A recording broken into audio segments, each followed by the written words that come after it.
네, 저희는 국무총리 김민석 후보자 임명 동의에 관한 인사청문 특별위원회 국민의힘 소속 김희정, 곽규택, 주진우 그리고 저 배준영 간사입니다.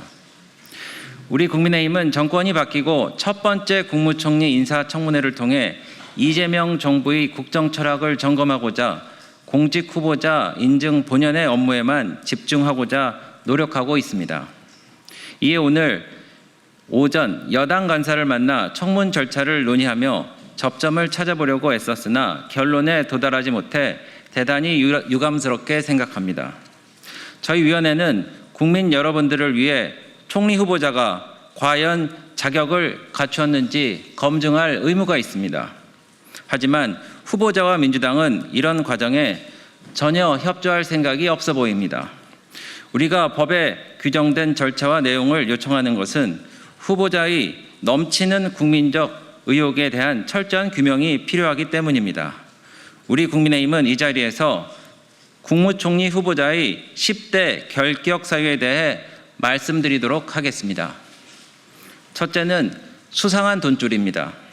강신성 씨는 민주당을 김민석 후보자와 같이 꾸렸던 인물로 작년까지 김민석 의원 후원회 회장이기도 했습니다.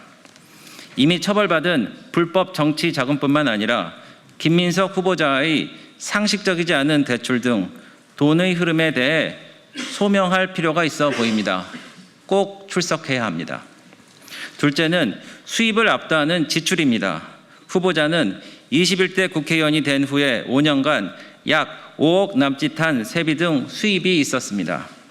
그런데 그 돈으로 6억이 넘는 추징금, 2억에 달하는 기부금, 매년 수천만 원의 신용카드 사용액 등을 다 충당했다고 합니다. 세부적인 소득 내역과 과세 증빙이 필요합니다. 셋째는 무소득 자산가입니다. 10년 넘게 국회를 떠나 있는 동안에는 수입이 거의 없었던 상태로 보여지는데요. 어떻게 지속적으로 정치 활동과 본인의 해외 학업 등을 했는지 밝혀야 하지 않겠습니까? 주변의 도움과 기타 소득이 있었다면 소득 출처와 이에 따른 납세 의무를 밝혀야 합니다. 넷째는 마이너스 기부입니다. 후보자는 매년 수천만 원을 기부해서 제출된 5년치 기부 총액만 해도 약 2억 원에 달합니다. 추징금과 사적 부채를 먼저 갚는 게 상식일 것입니다. 이런 큰 금액을 매년 어디에 무슨 사유로 지속적으로 기부했는지 밝혀야 할 것입니다. 다섯째는 제2의 조국입니다. 후보자의 장남이 만든 고교 동아리의 법안 제정 프로젝트의 내용이 토시도 거의 바뀌지 않고 민주당 강득구 의원의 법안이 되었습니다. 아버지와 공동으로 세미나도 개최했습니다. 홍콩대의 인턴 과정도 한국에서 수료했답니다. 입시에 활용된 게 아니라면 지금 입학한 대학교에 낸 입시 서류를 제출해 주십시오. 여섯째, 아들 학비 출처입니다. 후보자는 자녀의 학비를 전처가 부담했다고 했습니다. 하지만 전처의 당시 상황이 상당히 고가인 고등학교 및 대학 학비를 부담할 수 있는지 입증된 바 없습니다. 검증이 필요합니다. 학비를 보내고 받은 사람들 간 증빙을 제출하시기 바랍니다. 일곱째는 분신술입니다. 중국 칭화대 석사과정은 중국 본교 출석 수업이 필수인데 후보자는 겹치는 동안 부산시장 출마, 민주당 최고위원 경선 등으로 전국을 다녔습니다. 학교 석사과정의 학칙과 출입국 기록을 내십시오. 여덟 번째, 지역구 의장 전입입니다. 후보자 본인과 자녀가 여의도의 한 업무용 오피스텔에 주민등록지를 두었습니다. 그런데 그곳은 앞서 언급한 강신성 씨 소유이고 민주당 주소지이기도 했습니다. 통신 자료든지 실거주 증거 자료를 제출하십시오. 아홉 번째는 판결문 위의 해명문입니다. 만인은 법 앞에 평등합니다. 집시법과 폭력처벌법 징역 4년, 국가보안법 징역 1년 6개월, 정치자금법 징역 8년과 벌금 600만 원 및 추징금 7억 2천만 원 등 5개 전과에 대해 공직 후보자로서 청문회에서 사과하는 것이 먼저 아니겠습니까? 그러나 후보자는 반성 없이 전과의 정당성만 내세우고 있습니다.